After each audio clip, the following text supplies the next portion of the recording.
Salam sejahtera kepada semua warga Universiti Malaya, para tetamu, saudara-saudari sekalian dan rakan-rakan yang hadir bersama kita hari ini. Selamat datang ke Syarahan Perdana Profesor Dr. Khean yang bertajuk Treatable Myopathies. Saya ingin meminta izin untuk menyambung upacara hari ini dalam bahasa Inggeris. A very good afternoon to everyone. I am Ai Hui from the Neurology Unit, Department of Medicine, Faculty of Medicine, University of Malaya. I am very pleased and honored to be the Master of Ceremony for this momentous event today. Distinguished guests, fellow professors, academicians, doctors, teachers, researchers, and all our online audience, ladies and gentlemen, on behalf of Faculty of Medicine, University Malaya, I would like to say a very big thank you to all of you for joining this inaugural lecture by Professor Dr. Khean. He is the current head of Neurology Unit, Department of Medicine, Faculty of Medicine, University Malaya. For your information, inaugural lectures are organized for professors at University Malaya to share about their journey of discoveries, innovation, and growth in their field of expertise. As a world-renowned expert in neuromuscular diseases, this is a wonderful opportunity for us to listen and to learn from Professor Goh's immense and impactful experiences on treatable myopathies. Although this is a virtual event, we welcome your participation through leaving your comments and encouragement in the comments section of the YouTube channel. Your participation and support will definitely make this event ever more meaningful. Without further ado, we shall start this inaugural lecture with our national anthem, followed by our University Malaya song.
With great pleasure now, I would like to invite Yang Berusaha, Professor Dr. April Camilla Ruslani, Dean of the Faculty of Medicine, University Malaya, to chair the lecture and introduce Yang Berusaha, Professor Dr. Goh Kian Jin.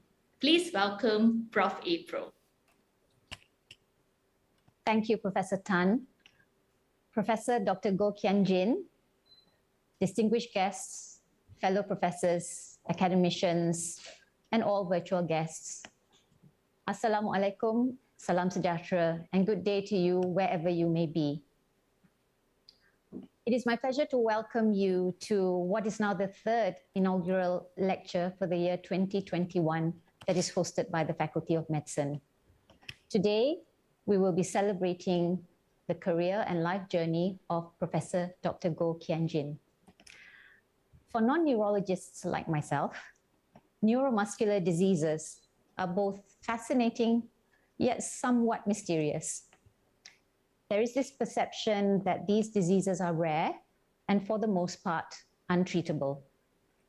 Add to that the sometimes alarming movements of those with dyskinesias, and it is easy to see that it takes a very special breed to choose to devote their lives to this specialty. Our orator today is one such person. Professor Dr. Goh Kian Jin graduated from the National University of Singapore in 1988 and obtained his MRCP in 1993. He chose to subspecialize in neurology at what is now known as the National Neuroscience Institute, Singapore, and returned to University Malaya in 1995. Supported by his then head, Emeritus Professor Dr. Tan Chong Tin, he furthered his training in neuromuscular diseases through, firstly, the prestigious Commonwealth Fellowship at the University of Oxford, and secondly, a sabbatical at the National Institute of Neuroscience in Tokyo, Japan. Having gained this expertise, he then went on to further develop the field of clinical neurophysiology and neuromuscular diseases, including research on muscle pathology in collaboration with another homegrown talent, Professor Dr. Wong Kam Thon, a neuropathologist. These innovations have served to attract other like-minded experts in neuromuscular diseases and neurophysiology, which has seen his unit grow in strength. Professor Goh has leveraged his capabilities into many leadership roles within the faculty. As you have heard, he has been head of the Department of Internal Medicine and continues to lead the Division of Neurology as well as the Neurology Laboratory of UMMC. Nationally and regionally, he is a past president of the Malaysian Society of Neuroscience, as well as the ASEAN Neurological Association. He is also an executive board member of the Asia and Oceania Myology Center and has organized many well-regarded international conferences. It is unsurprising, therefore, that he has received numerous awards for excellence in service. In addition, as part of the Nipah virus research team, he was a co-recipient of the Mahathir Science Award in 2006 and the Merdeka Award for Health, Science and Technology in 2008. Therefore, he is very well placed to lift the veil of treatable myopathies for those of us who are attending today. Professor Goh, the virtual floor is yours. Thank you, Professor April, for that very kind introduction. And I was going to tell everybody as a disclaimer that I'm not a graduate, but a graduate from our sister institution down south, as well as I'm also not a gastroenterologist.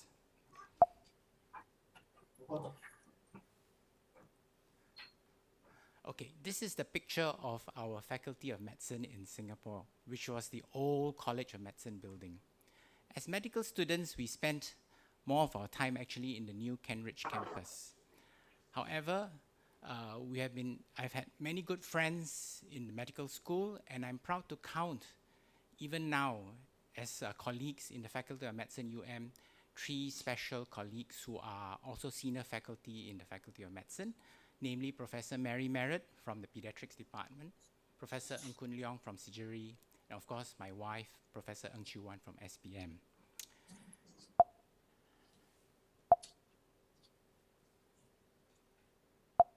How do I advance? Okay. As Malaysians, we stayed in the medical students hostel, which was the King Edward VII Hall.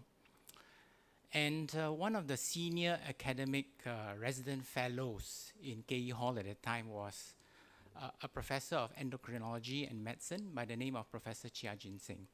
He was a Malaysian from Penang, and he had many interests and was well known for multiple publications.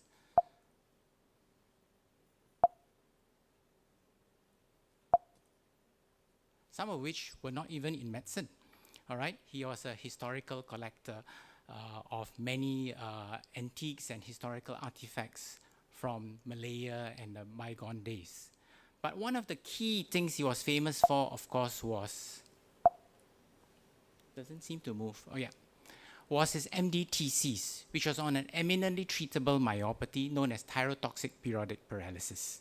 And this is a common, or rather used to be common, treatable myopathy in our part of the world. And at that time, Professor Chia concluded that thyrotoxicosis unmasked a genetic defect in the muscle membrane, leading to hypokalemia and muscle weakness.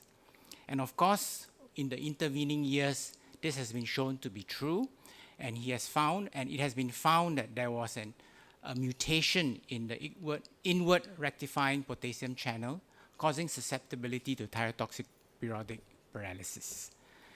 We ourselves have studied the muscle membrane excitability in our own lab, and we had found that compound muscle action potential amplitude declines on a clinical neurophysiological test called the prolonged exercise test was significantly greater in patients who were hyperthyroid compared to patients who were either euthyroid or hypothyroid.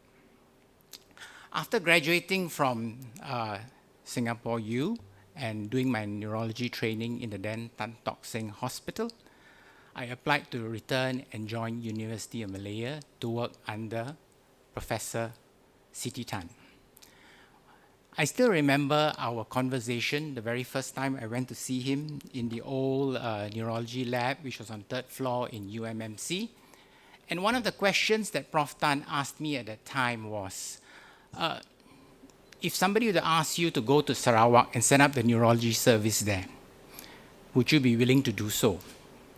And you know, at the back of my mind, I was wondering, I wanted a job in and did Prof. Tan had the authority to send me to Kuching in Sarawak? But naturally, not to get into his bad books, I naturally said, of course, Prof, I would certainly go to wherever is needed. But I realized, I mean, happily, of course, I got my job as a lecturer in but I realized that this was the kind of ethos that Prof. Tan sort of holds on to, which is a commitment and a belief in service to the underserved communities, both in our country as well as in the region. And I hope over the years working under him, all of us have imbibed to a larger or lesser extent this ethos. Eventually, over the years, I actually ended up going to the East Malaysia. This was when Dr. Jairam Menon, who was head of medicine then at Queen Elizabeth Hospital, asked us to provide neurological service in the hospital. So we all took turns happily going to Kota Kinabalu to run the clinic there, to see the inpatients as well as do the clinical neurophysiological testing. There were rewards, of course, very many nice seafood dinners for all the effort that we did. And of course, we had some collaboration with our colleagues in Kota Kinabalu and managed to publish a number of papers in the muscle disease as well. But I think the highlight of working under Prof. Tan in the neurology unit must have been the Nipah virus encephalitis. And I'm proud to say that I was part of the team that worked quite heavily during the outbreak. During this outbreak, here is a picture of Professor Tan, of course, and Prof. Patrick Tan in front. And here is a picture of Prof. Katie Wong, who taught me muscle pathology. He, I think, this is in Bangladesh, so he's looking quite dapper in his cap and sunglasses. But essentially, being part of the team under Prof. Tan taught me that, it's important to be committed to good medicine, to good science, and to have a passion in treating the poorly served, underserved patients, and to really make a difference in working in your career. Of course, we were fortunate enough to publish a number of papers as a result of the Nipah virus, and the rest, of course, is history. I was privileged to be the president of Malaysian Society of Neurosciences. The current president, of course, is Professor Tan Ai Hui, and also as president of the ASEAN Neurological Association. And this is a picture of the, I think, the first convention, and you can see Professor Tan over there, one of the leading members who developed, or rather helped form the ASEAN Neurological Association, which has gone on from strength to strength, and now is in its, coming up to almost its third decade, with membership of more than a number of at least 10 countries. And we were also part of organizing numerous conferences, including one which we held in Kuala Lumpur not too long ago.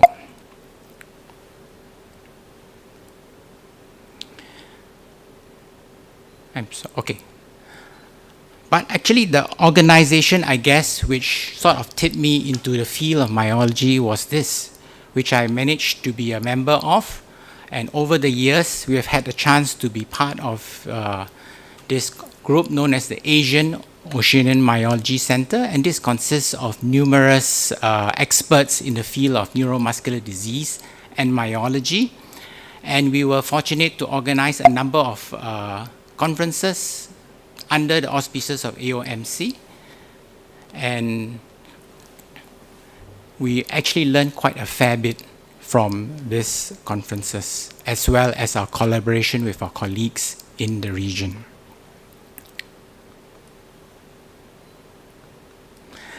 Now, the topic of my talk today is actually to talk about various types of muscle diseases, which we do see in our practice in UMMC, for which proven therapy is now readily available. So let me start off with muscular dystrophy. So this is a picture, a drawing of a Duchenne muscular dystrophy boy, ostensibly by Duchenne himself, and the picture next to it shows the Gowers sign, in which the boy who has proximal weakness to get up climbs on his knees. We also, this is usually seen by our pediatric colleagues, but we also see, sorry, the slide changer is a bit slow. Yeah, we also see a milder phenotype called Becker muscular dystrophy, in which these patients present at a much later age. Okay, so the basic genetic defect in Duchenne muscular dystrophy is essentially a deficiency of the dystrophin protein. So the dystrophin protein actually maintains the muscle cell membrane, and mutations in the dystrophin gene results in absence of this gene in Duchenne muscular dystrophy, and as a result of that, the muscle membrane becomes rather weak and breaks down once the child starts to run around and exert himself. So there is a progressive muscular weakness. And the difference between the different phenotypes are like so.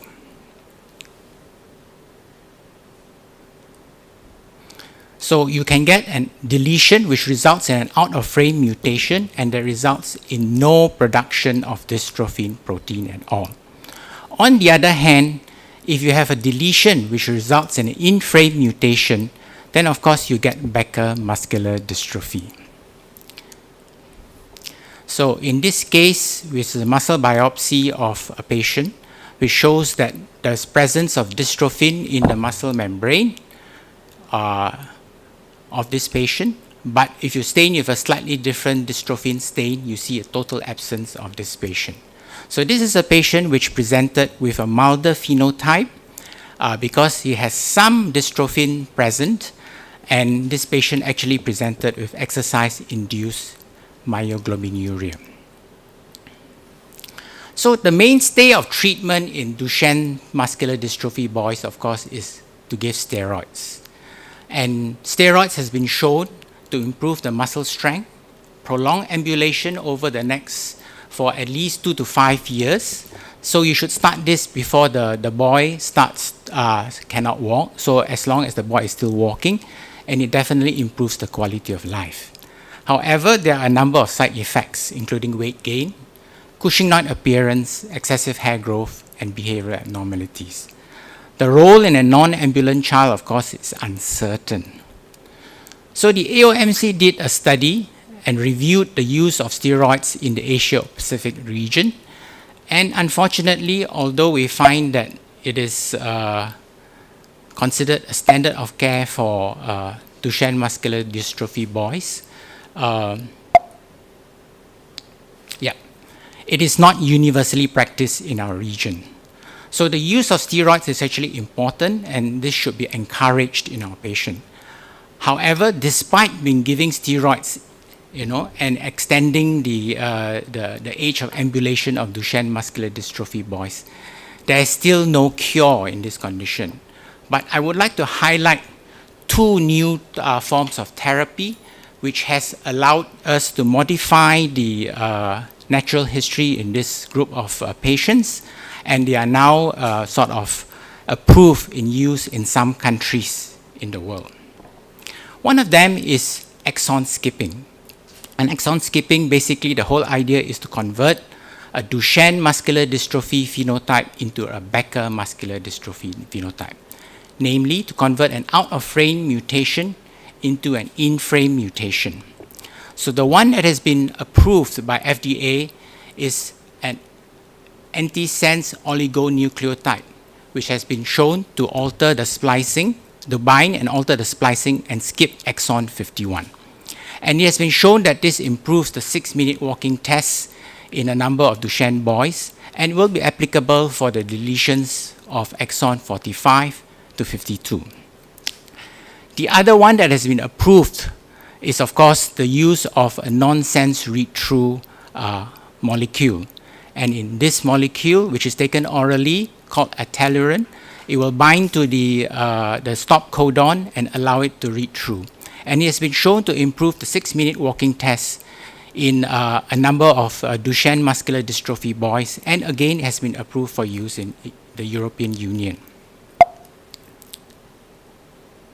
So this is a picture showing the antisense oligonucleotide, which allows the splicing of exon 49 to 51, and thereby converting a stop codon here into a continued reading of the frame and keeping it in an in-frame mutation. And as a result, you convert Duchenne muscular dystrophy phenotype into a Becker muscular dystrophy phenotype.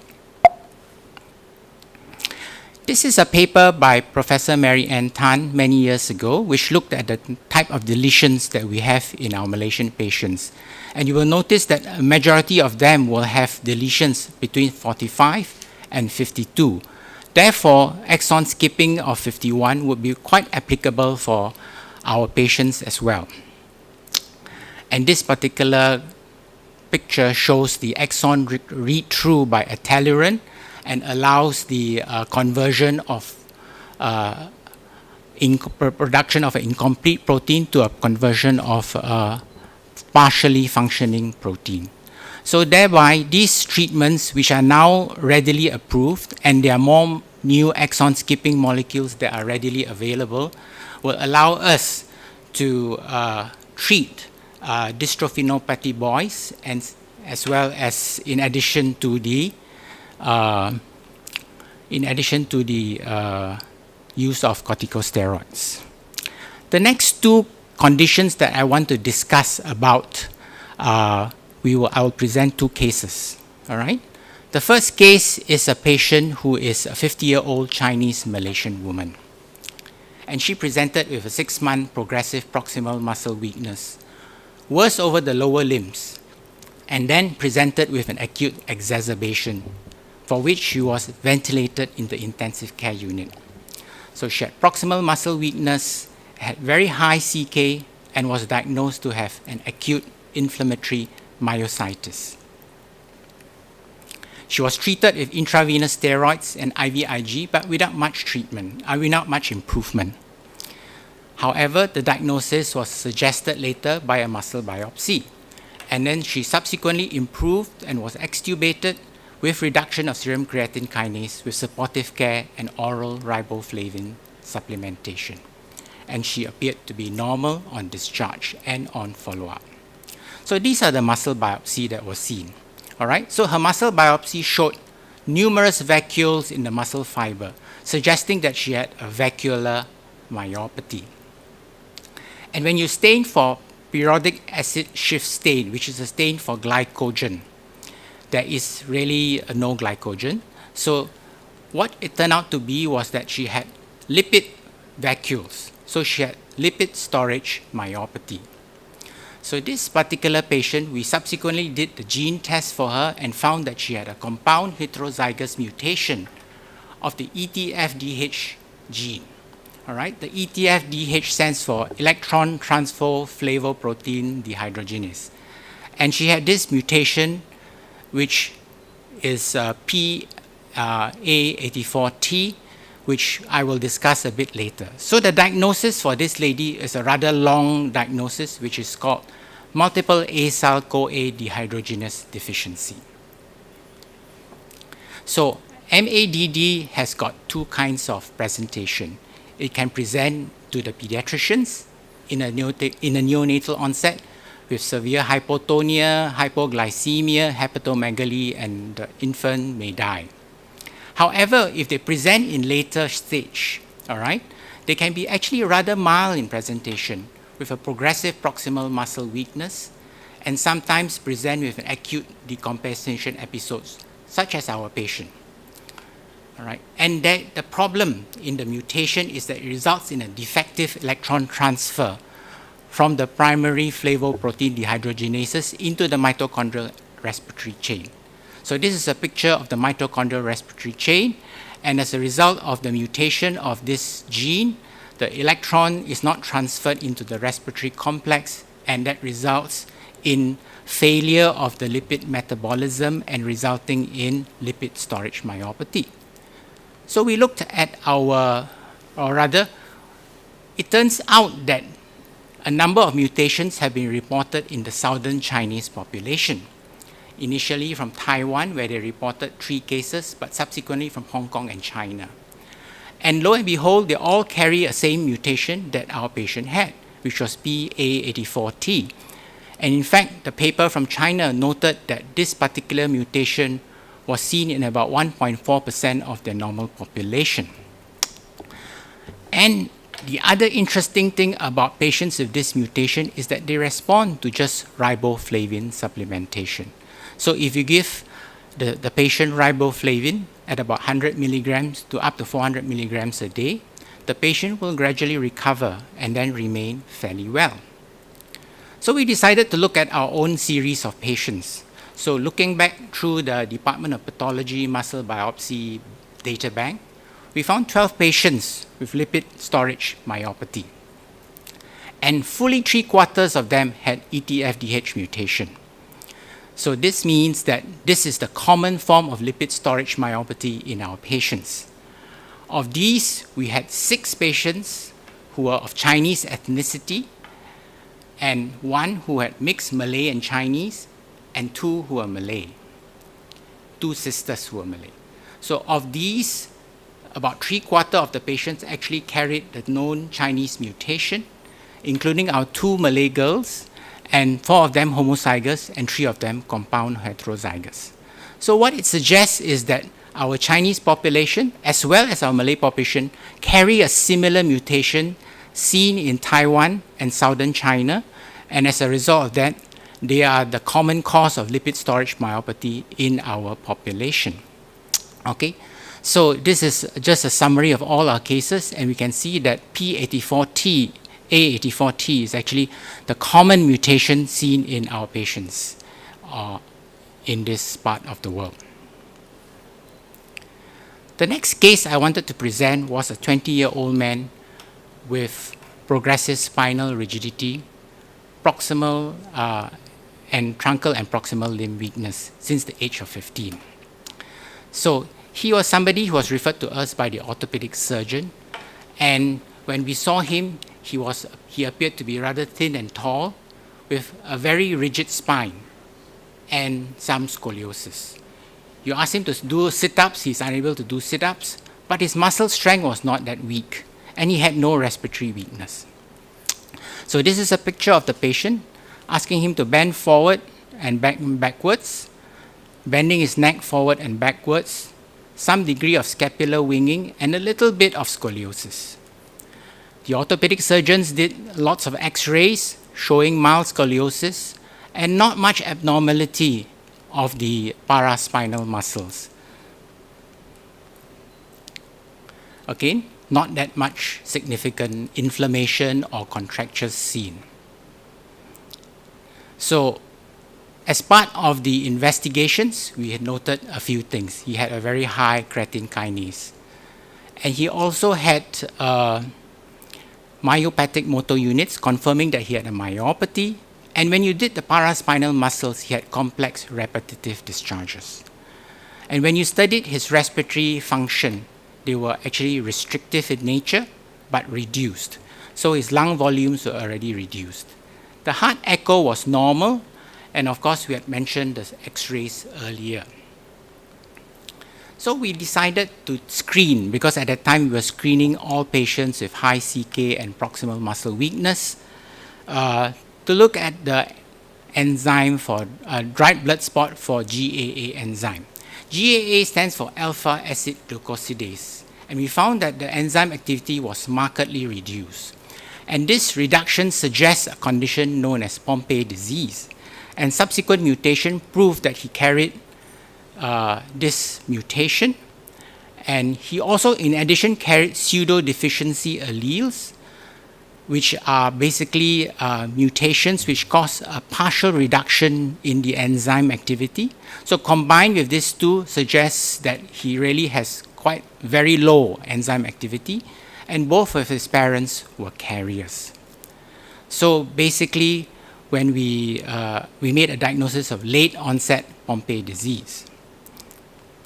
So what was interesting about this patient, of course, is that his presentation with rigid spine syndrome, which is a very rare phenotype, although it has been described previously. And although often attributed to muscle contracture, in our particular patient, it does appear to be hyperactivity of the muscle. So what is Pompe disease? Pompe disease is a glycogen storage disease. So it is a lysosomal glycogen storage disease due to deficiency of the GAA enzyme, which is acid alpha glucosidase. So it again can present in a couple of ways, right? It can present in infancy where it's very severe as a floppy infant with a large heart, and without treatment, the child will die within the first year of life.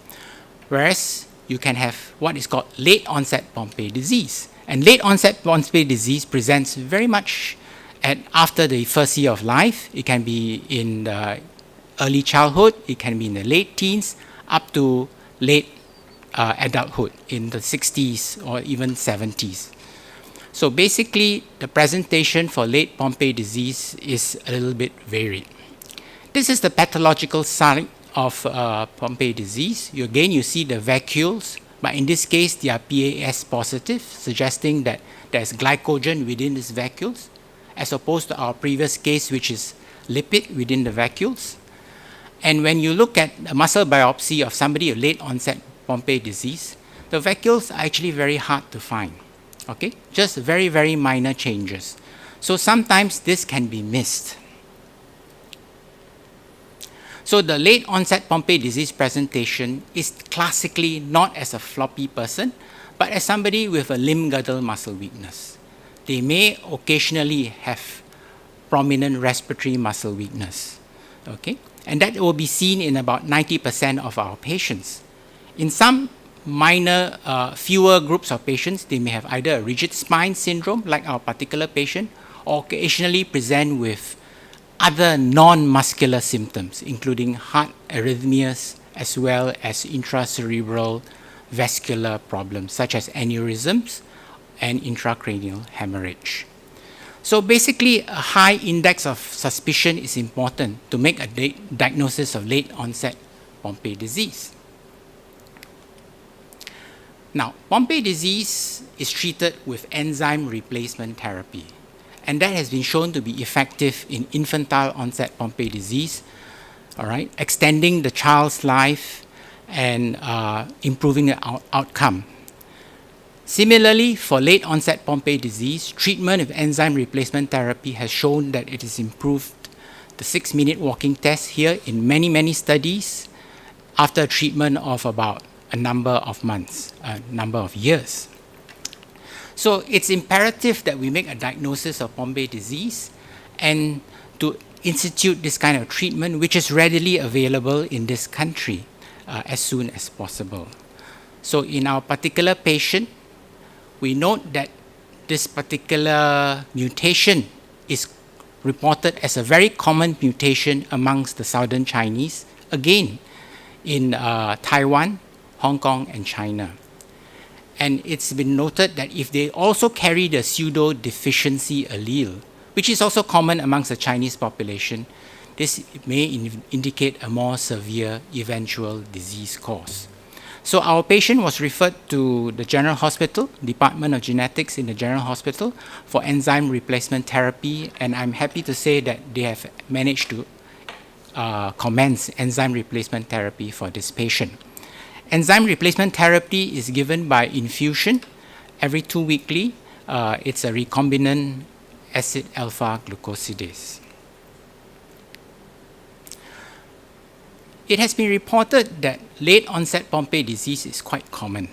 In fact, the general incidence of Pompe disease in Taiwan, combining both infantile onset and late onset Pompe disease, is 1 in 17,000. That's not uncommon at all.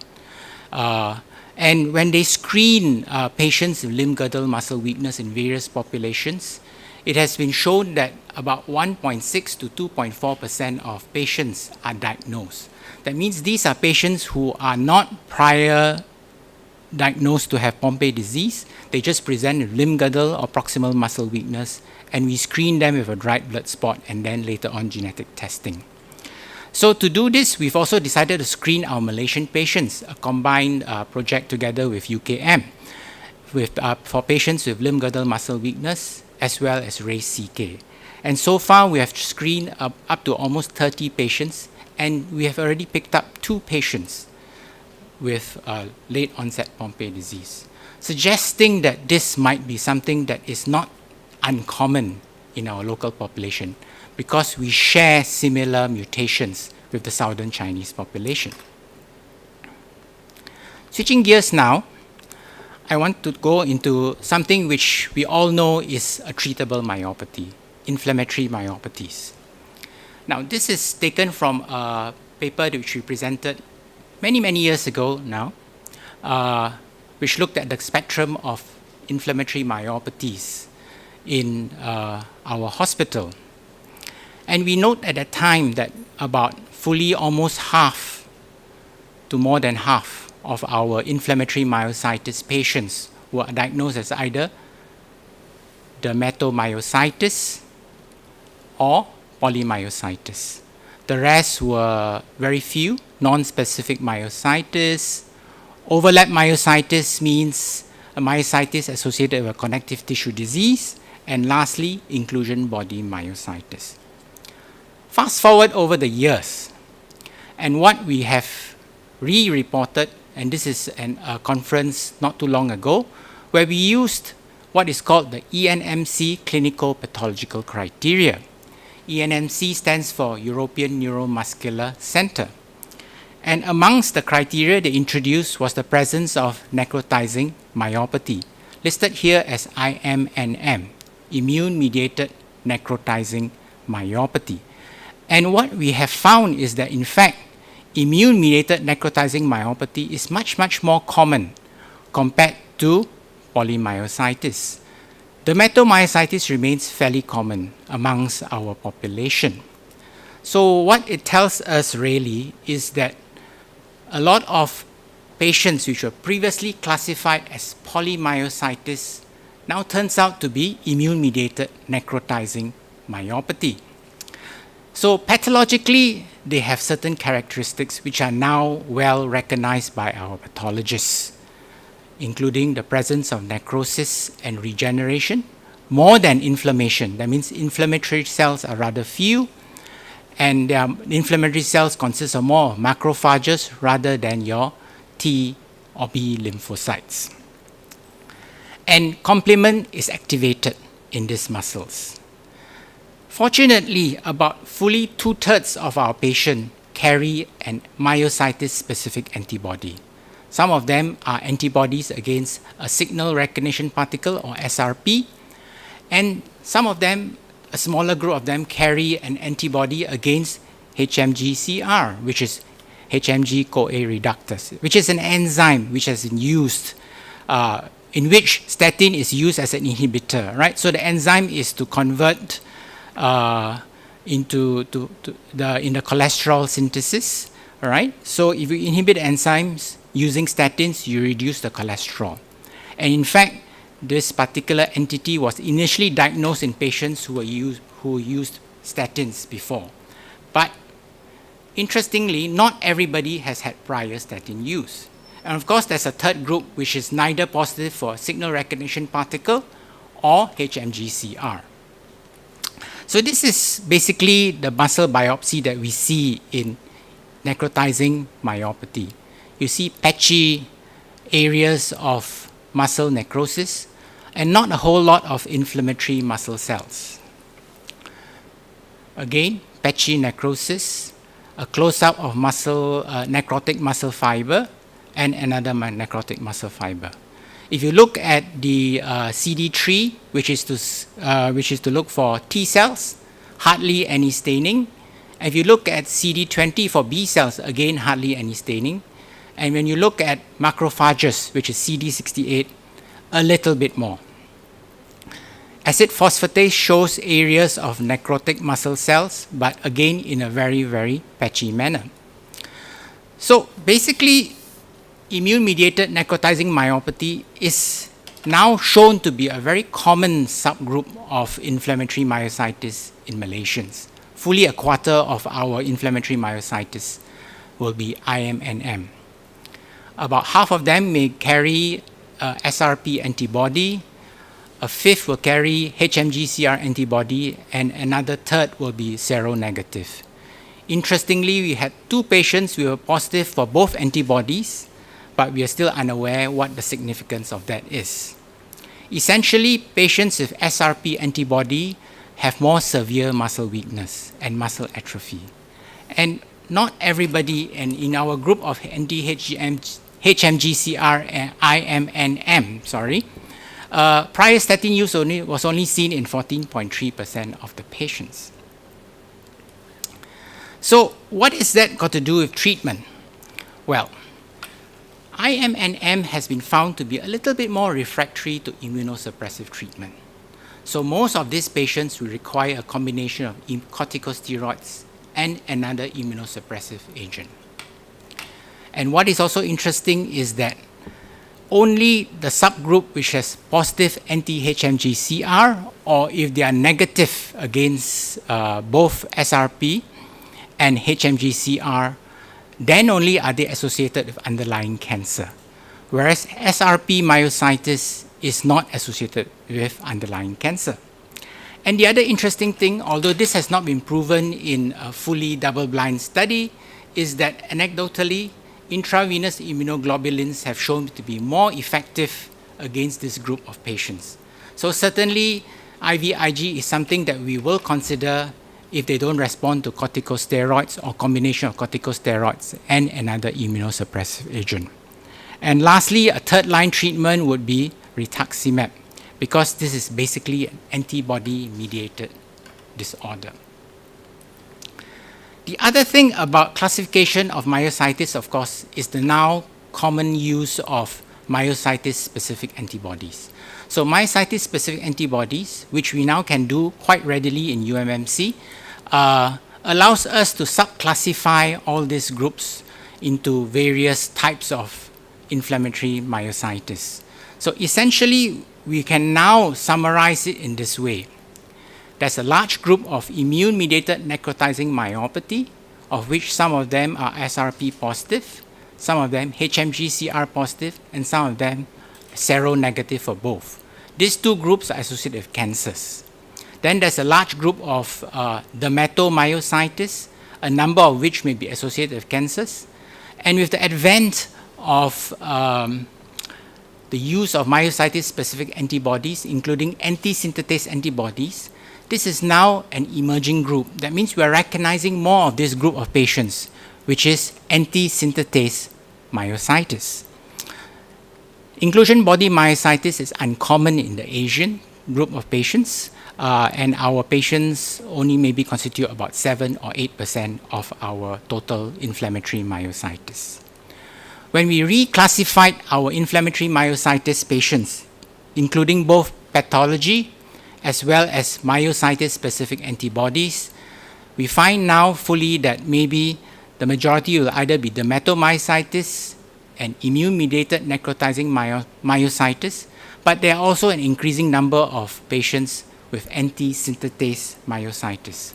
And this is particularly important because there is a strong association with interstitial lung disease. So for my last myopathic disorder, is actually not truly a myopathy. All right, I would like to discuss about hereditary variant transthyretin amyloidosis. And in old days, this would be called familial amyloid polyneuropathy or familial amyloid cardiomyopathy, depending on whom the patient presents to. More commonly, the patients will present to neurologists as a neuropathy. And its inheritance is shown to be autosomal dominant, but with incomplete penetrance. And this hereditary amyloidosis is actually found to be a progressive systemic disorder in which there is misfolding of the TTR fibrils, resulting in deposition of amyloidosis in various organs, such as the peripheral nerve, the heart, eyes, as well as the leptomeninges.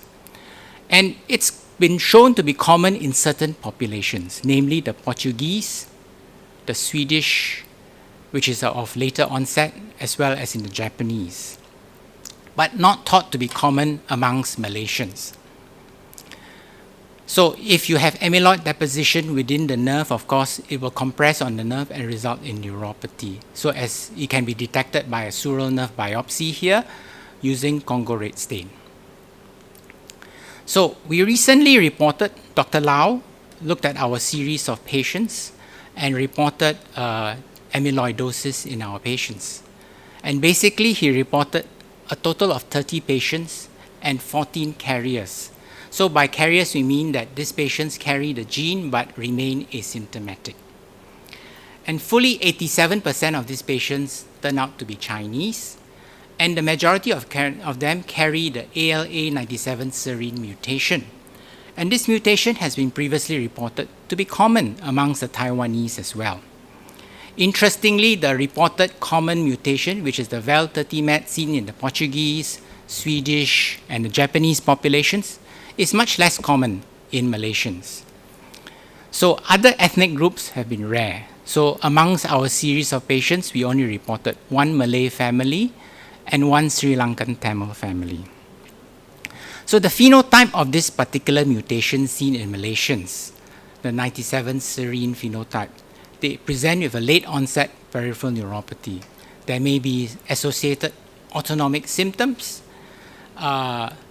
They also may have cardiac involvement, but this is usually not the main feature, and they usually don't present with cardiac failure.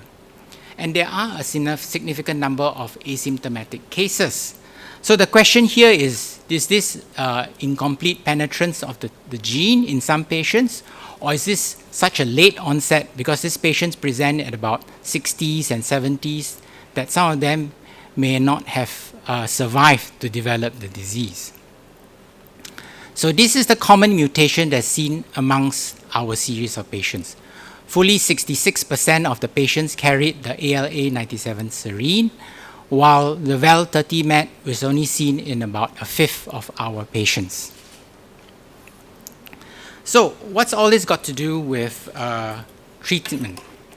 Well, all this while, first of all, it was thought not to be common, but turns out that it's rather common amongst Malaysians. And previously, the treatment were basically to remove the liver, because the liver is the main source of production of amyloid in the body.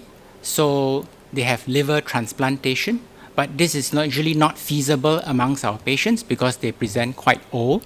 And this is commonly used basically in the Portuguese and the Japanese populations where they present much earlier.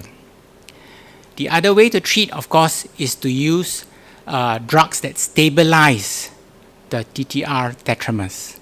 So if it's unstable, they will break apart and then they will reform again as insoluble amyloid fibrils. So if you stabilize, then they will not break apart.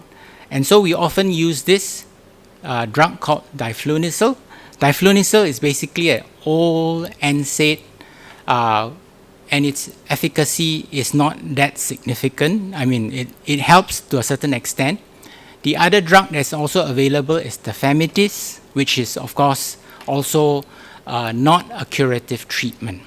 And then other treatments would include removal of the TTR fibrils, which we don't use routinely here. But I want to highlight what is called gene silencing. And we had the opportunity to be part of the trial. And gene silencing basically is using a small molecule known as a small interfering RNA, of which patisiran and now later newer one, vutrisiran, is now available for use. I think they're still trialing this too, comparison between patisiran and vutrisiran. Basically, patisiran is a small interfering RNA, and it kind of cleaves the amyloid-specific RNAs and reduce the gene expression and protein formation. As a result of that, of course, you prevent the formation of amyloidosis and improve the outcome of this patient. So the phase 3 trial has shown that this improves the nerve function, the cardiac function, as well as quality of life, and it has received FDA approval. So we were fortunate to treat it in a number of our patients, and hopefully when the comparative study between patisiran and vutrisiran comes out, they might show some benefit.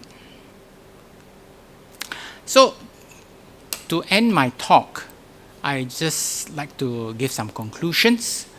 I present several uncommon muscle and nerve diseases which are seen in the Malaysian adult population, of which there are now approved disease-modifying treatment. And what is interesting is that a number of these conditions, ethnic Chinese Malaysians share common mutations with other southern Chinese population, and may suggest, therefore, that we have a common founder effect. Because we have these patients in our midst, and there are now approved treatment, it's therefore important that we look for these disorders and make the diagnosis in our patients so as not to deny them of effective treatment. So thank you very much.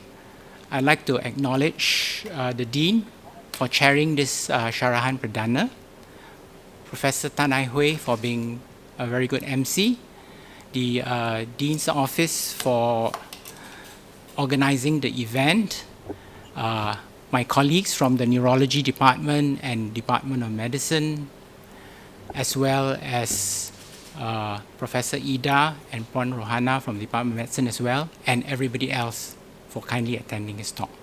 Thank you very much.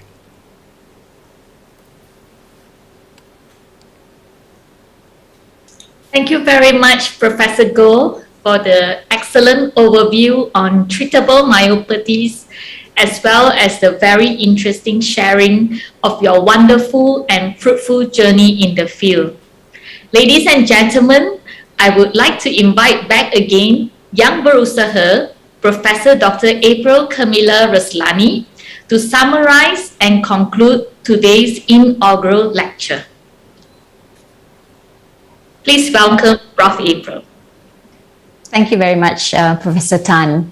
And it's my great pleasure to also thank Professor Goh for reminding me that, whenever I lament the loss of talent to our neighbor in Singapore, we are also privileged to receive talent from our neighbor who have contributed really to the increasing standing of our faculty and indeed our university.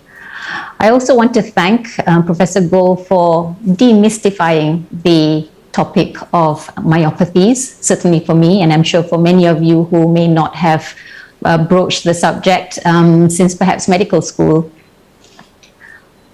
What he has shown is that combining good and robust scientific methods to answer a relevant clinical question can lead to meaningful therapies that will change the lives of patients who were previously thought to be untreatable. And that is something to be highly commended. And I hope he will continue in these efforts so that not just our patients, but indeed the worldwide fraternity will benefit from these advances. I'm sure all of you know the renowned neurologist Oliver Sacks. Now, Oliver Sacks once said, with neurology, if you go far enough with it and you keep going, you end up getting weird. If you go a little further, you end up in the spirit. And I think Professor Goh has amply demonstrated that he has indeed traversed the road less traveled. And in doing so, he has exemplified the spirit of inquiry that is needed to elucidate new therapies for all these patients with myopathies. And hopefully in future when he gives this title, it will no longer be treatable myopathies because all myopathies will be treatable. With that, I would like to thank all of you for joining us today to celebrate Professor Goh's journey and again to congratulate him on work very well done. And I wish you all the very best for the future. Thank you and good evening. Thank you. Thank you very much, Professor Dr. April Camilla Ruslani, for chairing this lecture. And thank you, Professor Dr. Goh Kian Jing, for your inspiring lecture. Ladies and gentlemen, this has been such an inspiring and heartwarming session for many of us today. I hope you have enjoyed the session. Saudara-saudari sekalian dan rakan-rakan seperjuangan, izinkanlah saya menutup pertemuan kita dengan serangkap pantun yang dikarang khas untuk mengenangi upacara yang penuh bermakna hari ini. Syarahan Perdana penuh teladan, bakti seorang tokoh bagai pelita. Terima kasih hadirin budiman. Semoga inspirasi terus membara. Sekali lagi, bagi pihak Fakulti Perubatan Universiti Malaya, kami mengucapkan jutaan terima kasih kepada para hadirin yang meluangkan masa untuk menyambut upacara hari ini bersama-sama. Salam mesra dan semoga kita bertemu lagi di masa hadapan.